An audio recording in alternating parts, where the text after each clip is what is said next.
কিন্তু বাংলাদেশ থেকে মুজিববাদীদের ষড়যন্ত্র এখনো শেষ হয়নি। গোপালগঞ্জে এখনো মুজিববাদীদের আস্তানা ঘিরে রয়েছে। মুজিববাদীরা এখনো বাংলাদেশের বিভিন্ন জায়গায় সক্রিয় রয়েছে। এই মুজিববাদ একটি আদর্শ। শুধু আইনি ভাবে এই মুজিববাদের মোকাবেলা করা যাবে না। আমাদেরকে অর্থনৈতিক ভাবে, রাজনৈতিক ভাবে, সাংস্কৃতিক ভাবে এই মুজিববাদের কোমর ভেঙে দিতে হবে। আমাদের মধ্যে রাজনৈতিক মতপার্থক্য থাকতে পারে, কিন্তু এই মুজিববাদের প্রশ্নে, এই স্বৈরাচারের প্রশ্নে অভ্যুত্থানের সকল শক্তিকে ঐক্যবদ্ধ থাকতে হবে।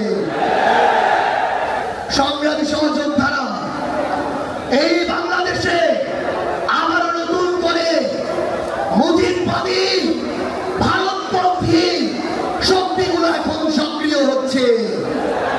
আমাদের মধ্যে মতপার্থক্য থাকতে পারে, কিন্তু এই বাংলাদেশে বাংলাদেশপন্থী ব্যতীত কোন দেশপন্থী, কোন বামপন্থী, কোন শক্তির আর জায়গা হবে না। সংগ্রামী সহযোদ্ধারা, এই বাংলাদেশে আর ভারতীয় আধিপত্যবাদের জায়গা হতে দেওয়া যাবে না। অন্য যে কোনো দেশের নামের কোন আধিপত্যবাদের জায়গা এই বাংলাদেশে হতে দেওয়া যাবে না। সংগ্রামী সহযোদ্ধারা, হাজারের অধিক ছাত্র জনতা জীবন দিয়েছে। আমার হাজার হাজার সহযোদ্ধা আজকে আমার সামনে রয়েছে। আমাদের একটা আকাঙ্ক্ষা ছিল, গত জুলাইয়ে ওই অগস্টের 5 তারিখে আমাদের যে স্বপ্ন ছিল, আরেক অগস্ট আসতে চলেছে, আমাদের সেই স্বপ্নগুলো পূরণ হয়নি। অন্তর্বর্তীকালীন সরকারের কাছে আমরা সুশীল সরকারের ভূমিকা চাই না। আমরা তাদেরকে অভ্যুত্থান পরবর্তী সরকারের ভূমিকায় দেখতে চাই। আমরা স্পষ্ট করে বলতে চাই, অভ্যুত্থান পরবর্তী বাংলাদেশে আমাদের বিচার লাগবে। এই বাংলাদেশে খুনি হাসিনার বিচার হতেই হবে। খুনি হাসিনার বিচারের রায় হতেই হবে। খুনি হাসিনার বিচারের রায়ের কার্যকর আমরা দেখতে চাই। আমরা স্পষ্ট করে বলতে চাই, এই বাংলাদেশে বিচার বিভাগকে কোন দলের বিচার বিভাগ হিসেবে আমরা দেখতে চাই না। আইন শৃঙ্খলা রক্ষাকারী বাহিনীকে ক্ষমতা আত্মসাৎ করা বাহিনী হিসাবে আমরা দেখতে চাই না।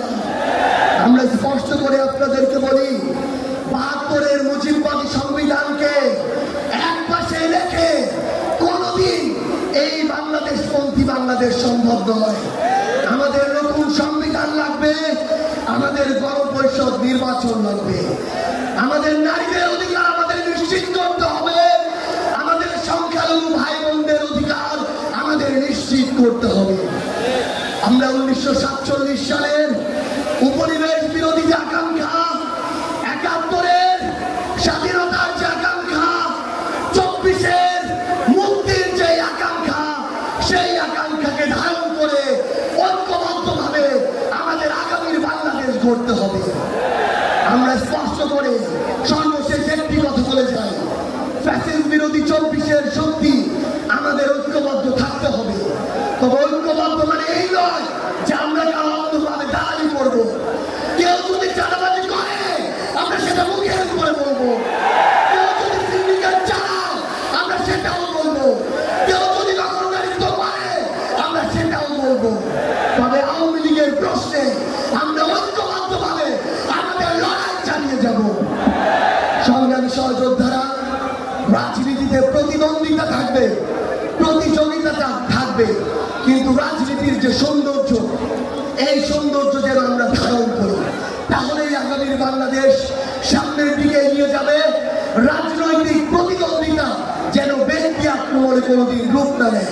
ইনশাআল্লাহ ফ্যাসিস্ট বিরোধী ২৪-এর শক্তি ঐক্যবদ্ধভাবে আমরা আগামীর বাংলাদেশ গড়ে তুলব। আপনাদের সাথে আমাদের আবারও দেখা হবে লড়াইয়ের রাজপথে অথবা বিজয়ে ইনকিলাব